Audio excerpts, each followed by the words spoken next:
Damn it. ఏంటిటా కుండబద్దలు కొడతా అత్త. నమస్కారం. కుండబద్దల ప్రేక్షకులకు స్వాగతం.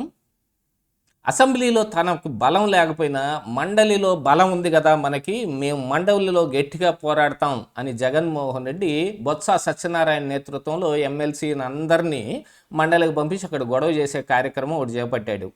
కాకపోతే ఇప్పుడు అదే మండలిలో ఆయన బలం మొత్తం కోల్పోవటం కానీ ఇక మండలి కూడా జగన్ చేతి నుంచి పాయే అన్నట్టుగా ఈ రోజున పరిస్థితులు దాపురించాయి. ఫోర్స్ఫుల్గా మోషన్ రాజు ద్వారా ఈ రాజీనామా చేసిన ఎమ్మెల్సీల మీద ఏ నిర్ణయం తీసుకోకుండా అవిశ్వాసం దాకా తీసుకొచ్చి అసలుకే ఎసరు తెచ్చుకున్నాడు జగన్మోహన్ రెడ్డి. అసలు మండలిలో జగన్మోహన్ రెడ్డికి ఇప్పుడున్న బలం ఎంత, ఇప్పుడు అవిశ్వాస తీర్మానమే కనుక వస్తే ఇప్పుడు ఎంతమంది ఇంకా ఎమ్మెల్సీలు చేజారిపోయే అవకాశం ఉంది. కూటమి ఇప్పటి వరకు మండలిలో ఒకంత వెనకంచెల్లో ఉంది కాబట్టి ఇది అదునుగా చూసుకొని వాళ్ళ బలం పెంచుకోవడానికి వాళ్ళు ఏం చేసే అవకాశాలు ఉన్నాయి, ఎంతమంది ఇందులో నుంచి అందులోకి వెళ్ళేటట్టుగాను ఇప్పుడు మండలి కూడా కూటమి చేతిలోకి వచ్చేటట్టుగా ఉంది అనేది ఈ వీడియోలో పూర్తిగా మీకు అర్థమయ్యే విధంగా వివరిస్తా. వీడియో నచ్చితే ఖచ్చితంగా లైక్ చేయండి, మీకు నచ్చిన వాళ్ళందరికీ ఫార్వర్డ్ చేయండి. ఇక అసలు విషయానికి వస్తే జగన్మోహన్ రెడ్డి మరి తన నోటు దురుసు కావచ్చు, తన పాలనా విధానం కావచ్చు, కేవలం 11 సీట్లకు పరిమితం అయిపోయి అసెంబ్లీకి వెళ్ళటం మానేశాడు. కానీ మండలిలో మనకి బలం ఉంది కదా, మీరు అక్కడ గట్టిగా ప్రయత్నం చేయండి అని అంటే మరి బొత్స సత్యనారాయణ కూడా మరి అడ్డమైన వాటన్నిటికీ ఆయన బాగా గట్టిగా ఆవేశపడిపోయి బ్రెయిన్ స్ట్రోక్ దాకా తెచ్చుకున్నాడు. ఇప్పుడు ప్రస్తుతం ఆయన మండలికి ఏం రావడం లేదు, ఆయన హాస్పిటలైజ్ అయ్యి ఉన్నాడు. కాకపోతే దీని మీద వేరే రకమైన వాదన కూడా ఒకటి వినిపిస్తుంది. కాకపోతే అదంత సహేతుకమైంది కాదు కాబట్టి ఇక్కడ ప్రస్తావన అనవసరం. ఆయనకు అలాంటి బ్రెయిన్ స్ట్రోక్ ఏం రాలేదు. ఈ వ్యవహార శైలి అంతటిని తాను మీదేసుకొని నడిపిస్తటం మూలాన తానేదో బ్యాడ్ అవుతున్నానని ఆయనే ఒకంత దీని నుంచి తప్పించుకోవడానికి ఒక ప్రయత్నం చేశాడు అనేది వినపడుతుంది. అందులో వాస్తవాలు ఎంత అనేది మనకైతే తెలియదు. కాకపోతే బొత్స సత్యనారాయణ హైదరాబాద్ హాస్పిటల్లో జాయిన్ అయ్యాడు, అది మాత్రం కనపడుతుంది కదా. ఇక మండలి విషయానికి వస్తే ఇందులో గతంలోనే వైఎస్ఆర్ కాంగ్రెస్ పార్టీలో నుంచి ఎలక్ట్ అయిన ఎమ్మెల్సీలో కొంతమంది 6 రాజీనామా చేశారు. అందులో జకియా ఖానం ఆ రాజీనామాని వెనక్కి కూడా తీసేసుకుంది. కాకపోతే ఆవిడ గవర్నర్ నామినేటెడ్ పోస్ట్లో ఉంది కాబట్టి వాళ్ళు కూడా ఎమ్మెల్సీలే. ఆవిడ వెనక్కి తీసేసుకుని బీజేపీలోకి వెళ్ళిపోయింది. వైసీపీలో ఏం లేదు.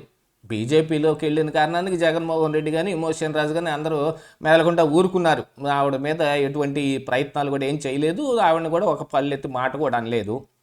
ఇక మిగతా వాళ్ళల్లో ఈ గవర్నర్ నామినేటెడ్ పోస్టులోంచి వచ్చిన కర్రి పద్మశ్రీ కావచ్చు, మిగతా ఎమ్మెల్యేల కోటాలో వచ్చిన మర్రి రాజశేఖరు, ఇలాంటి వాళ్ళందరూ ఒక 5 ఇప్పుడు తమ రాజీనామాల మీద కూడా ఏదో ఒక నిర్ణయం తీసుకోమన్నారు.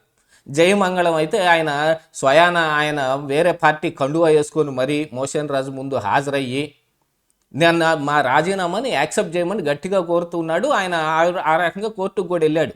అయినా ఏ నిర్ణయం తీసుకోకుండా మండలిలో కల్తీ నెయ్యి మీద చర్చ జరగాలని, హెరిటేజ్ ఇందాపూర్ మీద చర్చ జరగాలని, ప్రతిదానికి అడ్డం పడతా ఆగటం, వెల్లోకి వెళ్ళిపోవటం, గోల చేయటం, అధికార పక్షం సభ్యుల మీదకి దూసుకొని వెళ్ళటం, అనంతబాబు లాంటి వాళ్ళందరూ కూడా మొన్న ఇదేదో క్రూషియల్ డే, ఈ రోజున మనం గట్టిగా పోరాడాలి అంటే అవసరమైతే చేయి చేసుకోవాలని వచ్చారేమో. ఎందుకంటే ఆయన మీద ఆల్రెడీ మర్డర్ కేసులు ఉన్నాయి కాబట్టి ఆయన చూడగానే ఒకంత జంకుతారు కదా. ఆయన్ను కూడా అండర్ గ్రౌండ్లో ఉన్నవాడిని కూడా తీసుకొచ్చి మండలిలో కూర్చోబెట్టారు. కాకపోతే అనూహ్య రీతిలో మండలి ఒక 4 రోజులు వాయిదా పడింది. మళ్ళీ ఈ రోజున స్టార్ట్ అయితే జయమంగళం ఖచ్చితంగా నా రాజీనామా విషయం తేల్చాలి, లేకపోతే అవిశ్వాసం పెడతాను నేను అని ఆయన కూర్చున్నాడు. ఈ రకంగా చూస్తే ఇక ఇప్పుడు వైఎస్ఆర్ కాంగ్రెస్ పార్టీకి, కూటమి సభ్యులకి మిగతా ఏమేమి బలాలు ఏమున్నాయి అనేది ఈ రోజున చర్చ జరగటం మొదలుపెట్టింది. ప్రస్తుతం వైఎస్ఆర్ కాంగ్రెస్ పార్టీకి యాక్చువల్గా చూస్తే ఒక 32 ఎమ్మెల్సీల బలం ఉంది.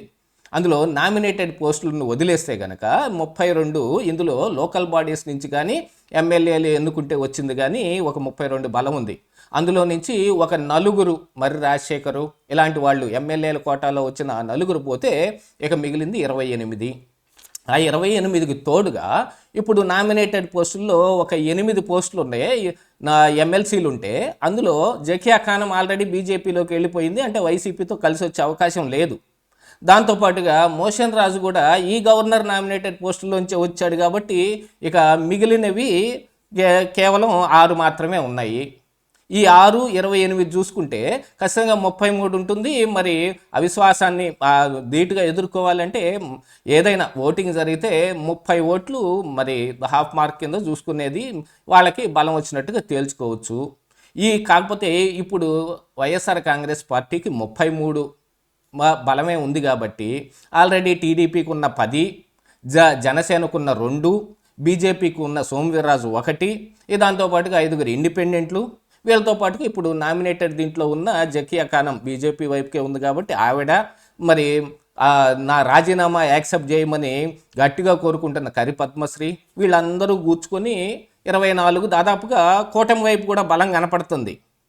కానీ ఈ రోజున ఉన్న పరిస్థితుల ప్రకారంగా బొత్స సత్యనారాయణ మండలికి వచ్చే అవకాశం కనపడటం లేదు.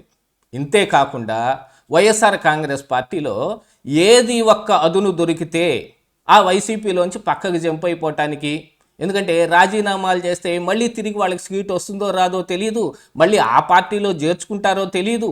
ఇలాగ ముందుగా మాట్లాడుకోవటానికి వ్యవహార శైలి వాళ్ళు నడపలేని పరిస్థితులు కూడా వచ్చి కూర్చున్నాయి. వీటన్నిటినీ చూసుకున్న తర్వాత ఏదైనా ఒకటి అదును దొరికినప్పుడు, ఇట్లాంటి అవిశ్వాసం లాంటివో వేరే ఓటింగ్ లాంటివో ఏదైనా వచ్చిన సమయంలో జంప్ అవటానికి కనీసం 10 మంది ఉన్నారు అనేది ఇప్పుడు బయట నడుస్తున్న వాదన. అంటే 24 తోడు 10 మంది చేరితే 34 అవుతాయి. 30 హాఫ్ మార్క్ కాబట్టి ఖచ్చితంగా ఈజీగా అవిశ్వాసం నెగ్గే అవకాశాలు కూడా ఉన్నాయి.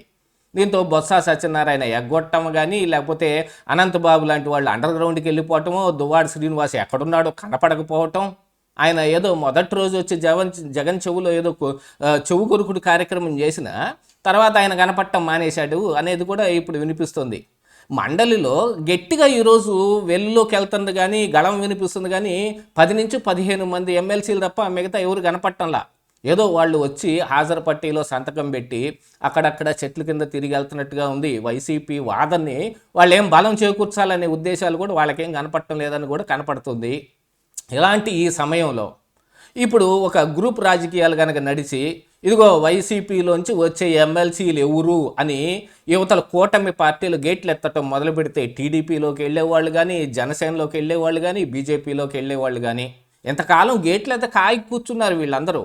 ఇప్పుడు గేట్లు ఎత్తే అవకాశం వచ్చింది కాబట్టి కనీసం 10 మంది జంప్ అయిపోయే అవకాశాలు ఉన్నాయనేది కూడా కనపడుతుంటే, ఇక మోషన్ రాజు చైర్మన్ గిరి పాయ, మండలిలో నాకు బలం ఉందనుకున్న జగన్మోహన్ రెడ్డి బలము పాయ, అటు అసెంబ్లీలో బలం లేక, ఇటు మండలిలో బలం లేక, జగన్మోహన్ రెడ్డి మాట్లాడటానికి అసెంబ్లీకి రాక, బొత్స సత్యనారాయణ లాంటి వాళ్ళు వచ్చి మాట్లాడి అబాసుపాలై పారిపోయి హాస్పిటల్లో దాక్కుని ఉండనివ్వండి. మొత్తానికి మొత్తం వాళ్ళకున్న పరువు కాస్త పాయే అన్నట్టుగా అయిపోతుంది. ఇప్పుడు మండలిలో కూడా వాళ్ళ బలాబలాలు ఏ రకంగా ఉన్నాయనేది ఇప్పుడు ఈ అవిశ్వాసంతో బయటపడిద్దేమోనని వైసీపీలో వణుకు కూడా ఒకటి బయలుదేరింది. ఇదే ఈరోజు కుండబద్దలు.